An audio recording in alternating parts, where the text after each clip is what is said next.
시동아, 너 영화 화려한 휴가 봤니? 어땠어? 슬펐어요. 슬펐어? 그럼 너 영화 택시 운전수는 봤어? 진짜 감동이었죠. 광주에 대해 다시 생각하게 됐어요. 그래, 맞아. 쌤이 장담하는데 거의 99% 이상의 확률로 영화 화려한 휴가나 뭐 택시 운전사 이런 영화들을 보면서 5.18을 접하고 이에 대한 인식을 가진 게 이런 문화 컨텐츠들일 거야. 막 그러잖아. 영화에서 보면은 막 광주 사람들이 억울하게 죽고 막 민주화를 위해 목숨 바쳐 투쟁하고.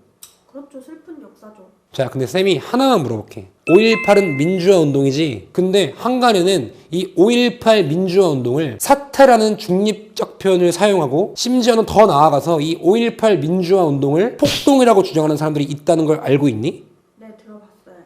그렇지, 들어봤지. 아니, 어떻게 그렇게 숭고한 정신을 가지고 민주화를 위해 그렇게 투쟁했던 광주의 5.18의 역사를 사태라는 표현을 쓰고 폭동이라는 표현을 쓸 수가 있어? 이해 안 가지? 이상하지? 막 그런 사람들 상상해보면 생긴 거 자체부터가 그 영화 기생충에 나오는 그 지하실에 사는 분이 있지. 그 사람처럼 막 생겼을 것 같고 막 정신부터 이상한 아무튼 막 이상한 사람들이라고 생각이 들잖아. 쌤도 그렇게 생각을 했었고. 근데 쌤이 광주 살잖아? 어느 날 우연히 길을 가는데 막 그 충장로 한복판에 모여서 5.18 까! 이러는 어떤 집회를 보게 된 거야. 완전 미친 사람들이라고 내가 생각을 했었지. 근데 이게 웬걸? 생각보다 그 막 연설하고 집회를 주도했던 사람들이 생긴 게 생각보다 너무 멀쩡하게 생겼던 거야. 아니, 심지어 잘생기고 예뻐. 사람들이.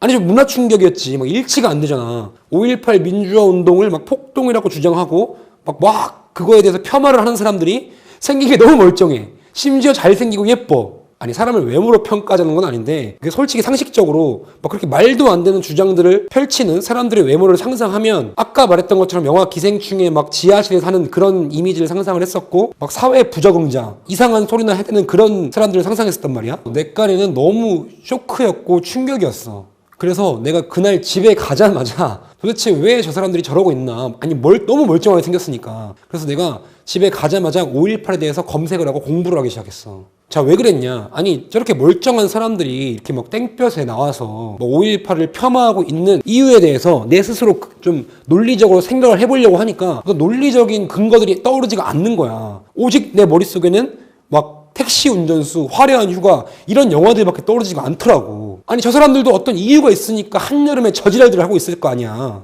그치? 5.18 하면은 막 송강호가 울부짖고 막 광주 시민들이 핍박당하는 그런 영화의 한 장면밖에 생각이 계속 안 나더라고. 우리가 대부분 5.18이라고 하면 어떤 명확한 근거나 이유는 없고 뭔가 굉장히 추상적인 그 영화의 한 장면이 계속 떠오르는 게 지금 우리나라의 실태인 것 같아. 나조차도 그랬으니까. 아니, 명색의 민주화 운동인데 이거에 대한 명확한 지식은 좀 있어야 되지 않겠어? 아니, 길 가다가 저런 사람들 만났을 때 내가 논리적으로 좀 두들겨 패기라도 해야 될 거 아니야. 그래서 준비했어. 도대체 그 멀쩡하게 생긴 사람들이 도대체 왜 그 난리를 치면서 광주 5.18 민주화 운동을 폭동이라고 주장을 하는 걸까? 궁금하지? 쌤이 재밌는 거 하나 보여줄까? 짠! 아, 진짜 90년대는 진짜. 아무튼 오늘 5.18의 뭐 시대적 배경, 뭐 왜 일어났는지 어쩌고 저쩌고 이런 지루한 얘기들은 아예 싹 다 빼놓고 도대체 왜 저 멀쩡한 사람들이 5.18 민주화 운동을 폭동이라고 주장을 하는지 대표 주장 딱 4가지를 갖고 왔어. 근데 지금부터 진짜 재밌는 게 이거를 딱 공부를 해보니까 나도 너무 소름 돋는 거야. 왜? 여지껏 내 민주화 운동이라고 그렇게 믿어왔던 것이 한 번에 와르르 무너졌거든. 궁금하지? 지금부터 얘기해줄게. 자, 우리가 여지껏은 5.18이라고 하면 굉장히 추상적인 거였잖아. 뭐 영화의 한 장면이 떠오르거나 어떤 노래가 막 떠오른다거나 좀 그런 거였다면 이 시간 이후로는 좀 명확하게 좀 알자고. 그런 추상적인 거 말고 완벽한 좀 이성적인 부분을. 자, 아무튼 이 기묘한 이야기를 지금부터 한번 시작해보자. 1. 광주 톨게이트 사건. 간단해. 5월 18일 날 광주에서 막 난리가 났었어. 그러다가 경찰 측에서 첫 사망자가 나온 거야. 그 난리통에. 막 첫 사망자가 경찰 측에서 나오고 막 화력이 계속 밀리는 마당에 당시 정부 입장은 어떻겠어? 당연히 추가 병력을 투입해야겠지. 그래서 정부에서 그 광주를 군인들을 파병을 시켰거든. 그래서 그 파병된 군인들이 5월 21일 오전 8시에 광주로 오기 위해서 광주 톨게이트로 딱 진입을 하는데 300명의 시민군이 미리 잠복을 하고 있다가 이 파병 오는 군인들을 습격을 하게 돼. 완전 무장을 하고. 근데 5.18이 뭐야? 공식적으로 광주 대학생들이 일으킨 거지. 근데 너 상식적으로 한번 생각을 한번 해봐봐. 딱 그때 당시 대학생이면 지금 시둥이 니 또래거든? 그때 대학생들이면 뭐 스마트폰 아니 뭐 스마트폰이야 폴더폰 뭐 이런 것도 아예 없는 마당에 그 아무런 정보력도 없는 대학생들이 21일 오전 8시에 군인들이 광주 톨게이트를 통과한다는 걸 어떻게 알았을까? 완벽한 정보라도 알고 있듯이 완전 무장한 상태로 매복까지 하면서 말도 안 되지. 너가 군대를 안 갔다 와서 모르는데 이 군의 이동 경로는 기밀 중에서도 기밀, 완전 1급 기밀이란 말이야. 이게 뭐 대학생이고 뭐고 자식 간에 절대로 알 수가 없는 거라고. 근데 그 대학생들이 그걸 미리 알고 완전 무장을 하고 미리 대기하고 있다가 습격을 한다? 이거 말이 안 되잖아. 근데 이게 실제로 일어난 일이야 진짜로.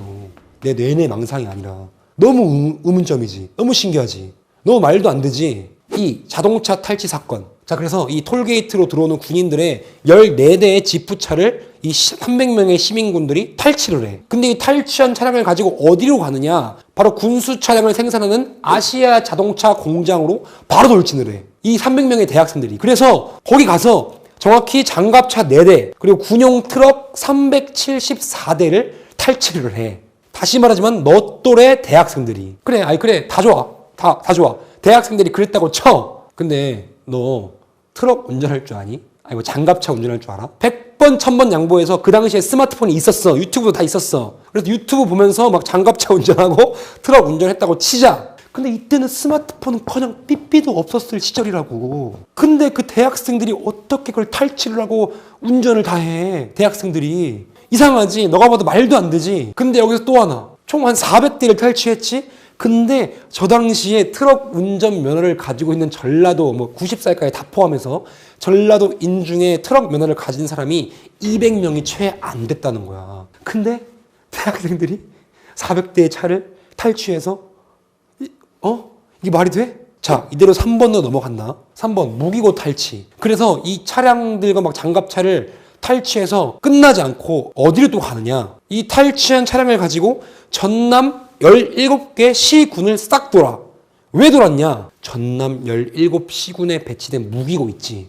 무기고. 그 무기고가 한 44개 되거든? 거기를 싹 털어버려. 그리고 다시 광주를 집결을 해. 근데 그 집결까지 걸린 시간 단 8시간. 아니 이게 말이나 되는 소리냐고. 무기고가 도대체 어디 있는지 알고. 야, 2020년인 지금도 너 지금 무기고가 어디 있는지 알 수 있니? 무기고가 어딘지 알 수 있어요? 구글에 치면 나오나? 페이스북에 치면 나와?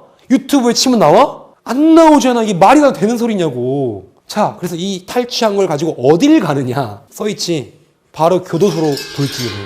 근데 이게 한 번만 습격을 하느냐? 21일 오후부터 22일까지 총 6번을 습격을 하는데 왜 이렇게 많이 습격을 했냐? 이미 그때 분위기가 광주에 있는 계엄군들이 화력이 밀려서 시 외곽으로 다 빠져있는 상태였어. 즉 광주 교도소 부근에 진지를 다 구축하고 있었단 말이야. 자, 상식적으로 생각을 한번 해보자. 교도소를 습격한다고 친들 그렇게 다 진지를 구축해 놓은 데를 한 번도 아니고 2번도 아니고 6번을 습격을 한다? 이거 상식적으로 이상하지? 왜 습격을 했겠어? 생각을 한번 해봐봐. 그 민주화를 위해서 싸우는 대학생들이 교도소를 습격했대. 이 턴 무기들을 가지고. 왜? 이유가 안 맞잖아.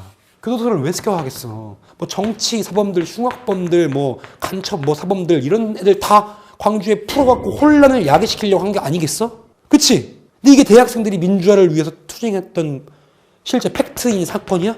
이상하지? 아니 이상하잖아. 우리가 영화 뭐 화려한 휴가나 택시 운전사나 이런 거한 정반대의 사실에 기반한 팩트 아니야. 근데 이제 와서 한번 생각을 한번 해봐봐. 그 영화에 보면은 갑자기 막 그 흉악한 그 군인들이 와서 이유 없이 광주 사람들을 다 죽여. 막 때리고. 그치? 근데 너 잘 한번 생각해봐라. 소름일걸? 잘 한번 생각해보면은 네 상상 속의 군인은 막 30살, 40살 이상 먹은 나쁜 아저씨 군인이었겠지. 근데 생각해봐. 그 군인들도 그 대학생들과 같은 또래의 20대 초반 군인들이었어. 근데 그 20대 초반 군인들이 미쳤다고 다 사이코패스들만 다 모아놓은 것도 아니겠고 이유 없이 그 광주 시민들을 다 총으로 쏴 죽이고 막 때리고 그랬겠니? 이유가 안 맞잖아. 자, 의문점이 들지? 이상하지? 쌤도 이런 것들을 하나둘씩 접하다 보니까 도대체 왜 그렇게 멀쩡한 사람들이 뭐 시간 내고 돈 들여서 막 광주에 모이고 전국 각지에 모여서 5.18 유공자 명단을 까라고 하고 5.18의 진실을 밝히라고 외치는지 이제서야 좀 추상적인 근거가 아닌 이성적인 근거들을 기반으로 의심이 가더라니까.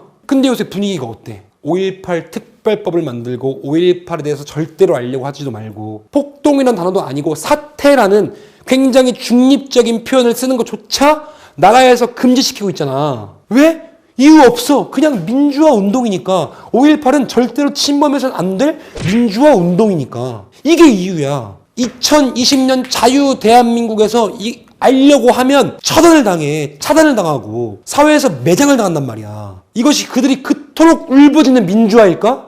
오늘 이야기한 거는 굉장히 빙산의 일각이야. 이것 말고도 뭐 5.18 유공자 명단부터 시작해서 5.18이 왜 일어났는지, 그리고 광주에 뭐 있지도 않았는데 혜택을 지금 처받고 있는 인간들, 그리고 북한에서 그토록 5.18을 북한인들이 처빨고 있는 상황들, 의문점이 몇 수십 가지 수백 가지가 돼. 어때? 오늘 이야기 재밌지? 흥미롭지? 진짜 충격적이지. 내가 지금 너한테 5.18은 무조건 폭동이었다 이렇게 너한테 주입시키고 싶은 게 아니야. 어떤 사태가 있으면 이거를 굉장히 중립적인 시각에서 바라볼 줄 알고, 추상적인 근거가 아니라 굉장히 이성적이고 논리적인 기반을 바탕으로 어떤 사태를 바라보란 말이야. 그런 눈을 키워야 된다고. 이해해? 꼴랑 그 감성적인 영화 몇 개 보고 어떠한 사태를 네가 판단하는 게 아니라. 쌤 말 틀리지 않지? 그치? 그래. 그래서 여기 지금 보이는 시둥이의 전전말 채널을 가보면 쌤이 5.18이 왜 일어났는지 그 시대적 배경부터 해서 이 네 가지 내용뿐만 아니라 세세하게 완벽 정리를 해서 영상을 업로드해놨어. 그걸 보면 돼.